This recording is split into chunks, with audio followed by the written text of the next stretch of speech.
Is FSD, Tesla's full self-driving, full supervised driving, a speeding ticket magnet?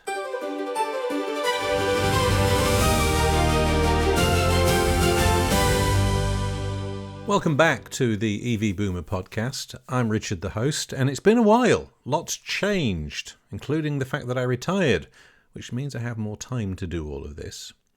And the question I have, and it's going around a lot right now on X and social media, is FSD, Tesla's full self-driving, full supervised driving, a speeding ticket magnet? I think it kind of is. And I've been noticing some posts on Reddit recently where they simply state, hey, got a speeding ticket doing standard, hurry, or the Mad Max modes. And of course everybody piles in and says, hey, you supervise, you deserve it, which is always very nice when people pile in like that. But I did a 1,800-mile round trip recently to Chicago and back. A little bit of Michigan thrown in and the SS Badger, which was a jolly nice steamship across Lake Michigan, and I've got video of that coming later. But I had some issues, particularly with construction zones.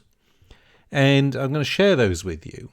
But it all came to a head yesterday when I think David Moss, and many of you Tesla fans will know him. He was the person that first did the autonomous drive coast to coast. He's also done the autonomous cannonball, part of the team that held the record. I think they finished that a couple of weeks ago. And is currently, when I last looked, over about 22,000 miles on his FSD streak. So he knows FSD inside and out. And kudos, that's an amazing task. But he posted that, basically, that don't change anything. And then Ashok Elaswamy of Tesla posted that it's an anti-pattern. Max speed is an anti-pattern. Well, that got me Googling. What is an anti-pattern? And I put it up on the screen. And it's all to do with software development and quick fixes, spaghetti code and all that. And I do code. And I can probably be very guilty of doing anti-pattern and patterns. But at the end of the day, I'm an end user. And I'll be honest, I love FSD. It's great. Driving around, letting the car drive. I very rarely have to do a critical disengagement. I probably, on this version, I'm on 14.3.6. I think I've done it once. And again, it was speed related. But the fact that you're limited to what the car wants to do, to me, is a bit of it. And that's why, is it a speed magnet? And I noticed last week, Fred Lambert, the editor-in-chief of Electric.co, got nailed for demonstrating his FSD to a friend and got a speeding ticket in Canada. And I thought, oh, there's more to this than meets the eye. And I'm going to give you some of my examples. I hit some construction zones, actually quite a lot on the road, up from Atlanta to Chicago. And most of the time it read the speed limit and readjusted. But there were times it either didn't see the speed limit and failed to adjust. Or in one case, particularly noticeably coming back, we had a 70 speed limit.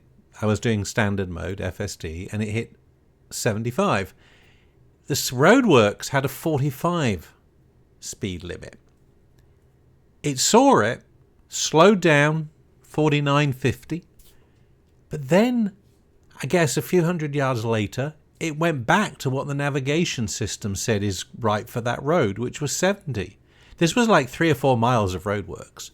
And it may be there was a road sign covered up, but either way, I saw the little speed limit symbol in the screen go back to 70, and the car just sped right up to 75. I'm like, whoa! Not much traffic where I was at that point. It was Sunday morning. And I'm like, whoa! And I had to disengage and slow it right back down because, as anyone knows, 30 over the posted speed limit is you're asking for a lot of trouble. In a lot of states, that's reckless driving. Points on your license. Could even be worse in some states. So I had to slow the right down. And I didn't, right at that point, it still was thinking that speed limit was 70. About a mile down the road, it saw a temporary speed limit sign up to 45, and then I popped it back in and it behaved itself. But I noticed that particularly a lot with construction zones. And then there was one time, I think we were in a flow of traffic, 3-lane interstate.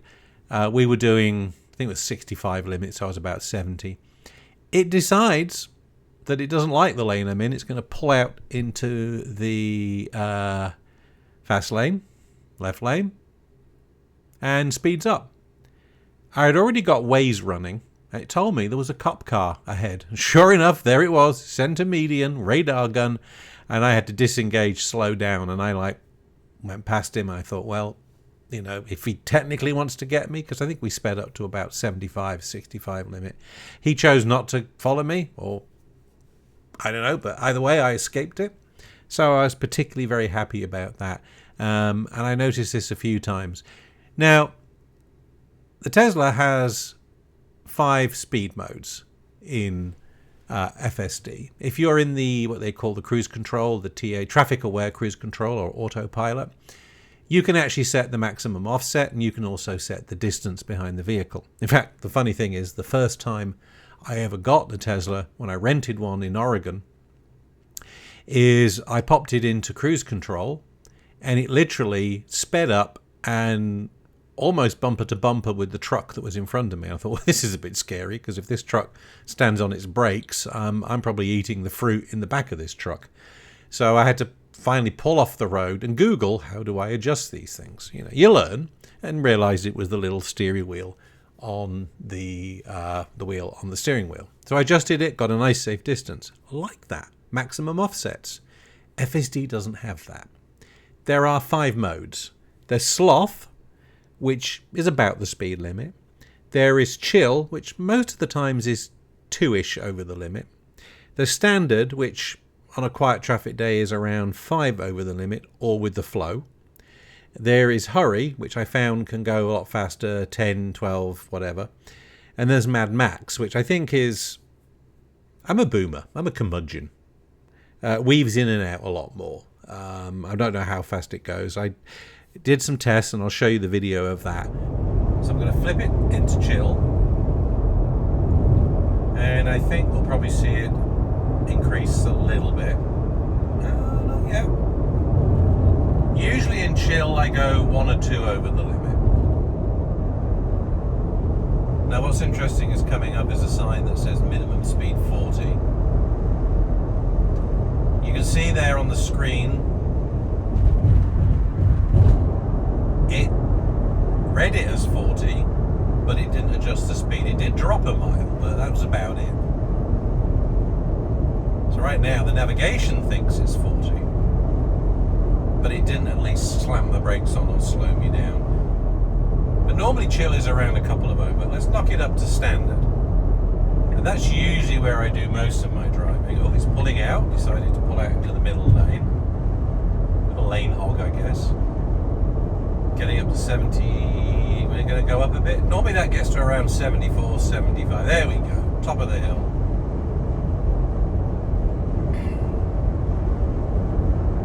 Yep, there we go. Alright, hurry. There we go, Mad Max. Let's see what we do. Didn't feel like the turbo thrusters kicked in, did it?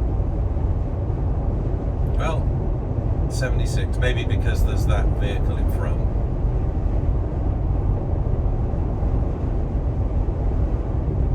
I think it's probably more aggressive on lane changes and stuff like that. But I still personally would prefer to see offset, and I'm having to change input anyway to go into the various modes, and I generally go between chill, standard, and occasionally hurry. Give me an offset. That's all I need.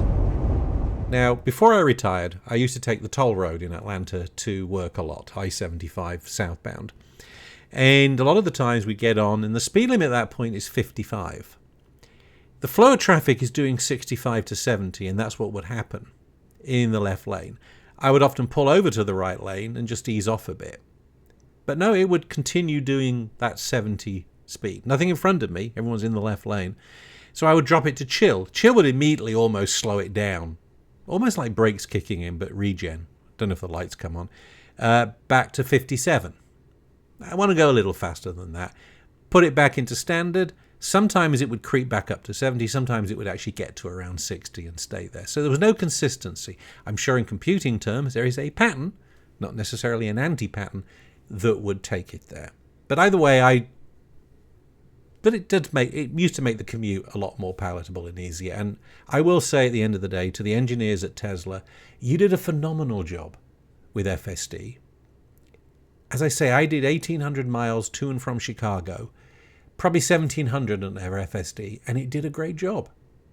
It took me all the way out of Chicago, took me up to Lake Michigan, the ferry took me across, more about that later, took me down, took me around. It even routed through some traffic accidents and stuff through some small towns in Michigan, which were beautiful, around Indianapolis, around Chattanooga, around Nashville. It did a fantastic job. So at the end of the day, it's great. But I'm having to input chill, sloth, standard. And I found myself on this journey going between chill, standard, and hurry a lot, when I would have preferred an offset. Particularly when I'm tootling along, minding my own business, I find standard will weave in and out a bit more. Sometimes I was just happy to stay in that lane. Now, my previous EV was an Ioniq 5, which had what they call HDA2, Highway Driving Assist. And there were times I did like it. You just have to nudge the wheel every now and again to let you know it was there. It would follow the curves. But every now and again, I thought I was doing 75, and I realized I was actually behind a truck doing 55. So I'm like, okay, I like the fact that FSD can pull out, overtake, and keep you going. And it really does make long journeys very palatable, a lot safer.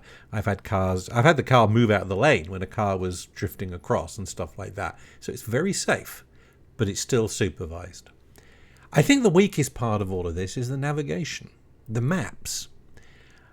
I was running Google Maps always going up and down from Chicago, and long journeys I will do that because that usually tells me crowdsourced cops. People see them, mark it, and it is. The Tesla map does never show that. Secondly, I found the speed limits were more accurate on Waze and Google Maps. There were times when it thought it was 55. Google Maps said it was 65, and it was correct. Now, one thing that I did notice, and this is obviously a lot more difficult, and engineering need to work this out, but it's particularly in the northern states like Wisconsin, Illinois, Michigan, on their interstates, a lot of the signs would often say speed limit 70, trucks 60 or 65. And occasionally I think there was another vehicle. So you might get 2 or 3 on the same speed limit sign. But one of the states, and I can't remember which one now, would have a sign that would literally say speed limit 70 or cars. And then 100 yards down the road it would say trucks 60.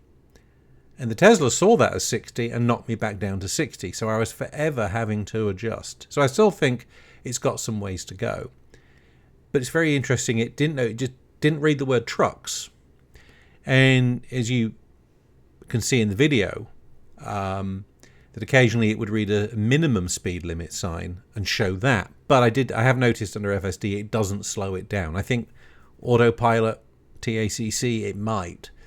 But I don't think, at least it ignored it. It didn't slow it down to 40. There are critical disengagements for speeding. My neighborhood, the back roads are 25.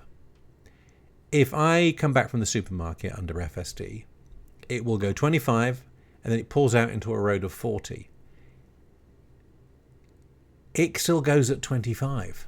It sees the gap, it pulls out, and then immediately stays at 25, which surprises the car coming up the hill the other way. So I have to disengage because I need to get that car up to 40. It's probably about 150, 200 yards before there's another 40 mile an hour speed limit, which it sees and gets. Leaving my neighborhood on another way, it goes to a 35 mile an hour road and gets to 25. Doesn't get it, and then it stays there for a long time. So I can't really use FSD properly because that lane, particularly at rush hour, can get a bit busy, that road. So I still think FSD is great. I think the weakest part overall is the maps and the navigation. And the funny thing is,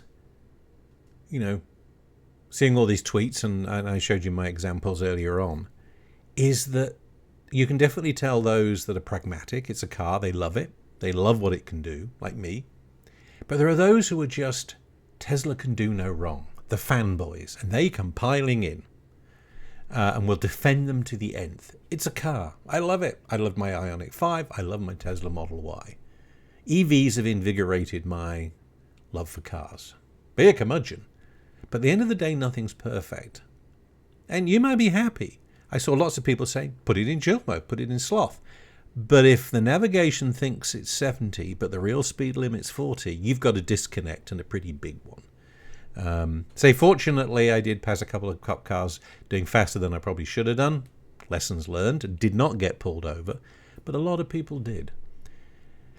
So, Tesla, Ashok and team, think about that. Maybe it's the navigation that you need to spend a lot of time on. Better source of map data. That's where I usually find that I've had the problems and had to disengage, because the speed limit it thinks it should be at and the real speed limit are two different things.